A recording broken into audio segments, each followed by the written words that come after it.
কর্মবিরতি তো গতকালকে আপনার এটার পরে যা ওই আমাদের যে 4 জন আছে ওরা তো আপনার মনে করেন সবাই তো মেন্টালি একটা কারণ হলো ওরা আপনার কিছুদিন আগে ওদেরকে বিষ পান করছে, তার উপরে ওরা ওদের যে প্রশ্ন এই প্রশ্নের জবাবগুলো ওরা পাইতেছে, যার কারণে ওরা হলো গতকালকে আপনার ওদেরকে নিজের শরীরের উপর আপনার ওদেরকে পেট্রোল ঢালছে, পেট্রোল ঢালে বলছে যে আমরা যাবো, আমরা নিজেরা সুইসাইড করবো।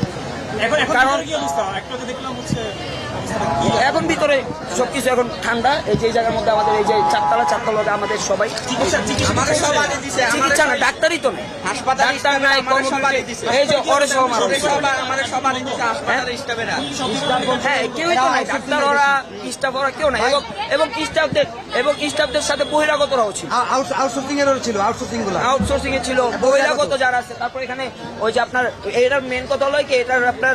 মেন ইন্ধনটাতে হলো যে আমাদের খায়ের স্যার এবং অন্যান্য সিনিয়র ডাক্তার যারা আছে ওনারা, কারণ ওনারা এটা প্রকাশ করতে ওনারা দেখাতে চায় না যে বিগত 10 মাসে আমাদের কি ট্রিটমেন্ট করছে। এখন স্বাভাবিক বিষয়, আমার চোখে যদি 5টা-6টা ওটি হয়, ওটি হওয়ার পর ওনারা ঠিক করতে পারেনি, তারপর ওনারা গুতা চোখ একটা কোমল একটা জিনিস, এটা কি করবে আপনার গুতা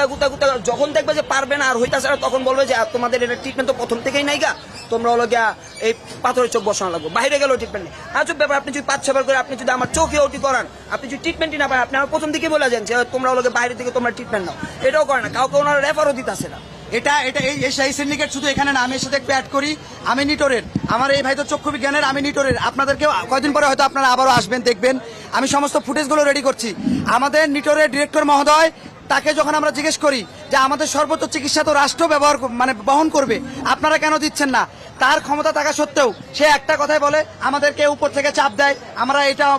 আমরা দিতে পারবো না, বারবার একটা জায়গায় খোঁচা দিয়ে আমাদেরকে শুধু ডিসচার্জ করে দেয়। আমাদেরকে দেয় হচ্ছে নাপা ট্যাবলেট, আমাদেরকে দেয় অ্যান্টাসিড, আমাদেরকে দেয় প্যারাসিটামল দিয়ে আমাদেরকে ট্রিটমেন্ট দিচ্ছে। আপনারা যদি খোঁজ নেন নাপা, এবং কি বলে জানেন যে গুড, ভেরি গুড।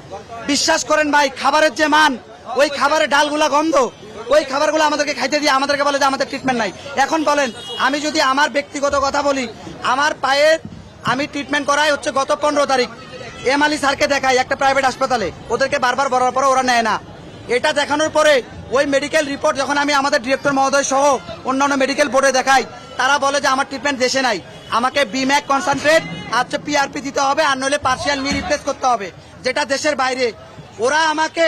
বিদেশে নেওয়ার নাম করে বারবার আবারও আমাকে আটকায় দেয়।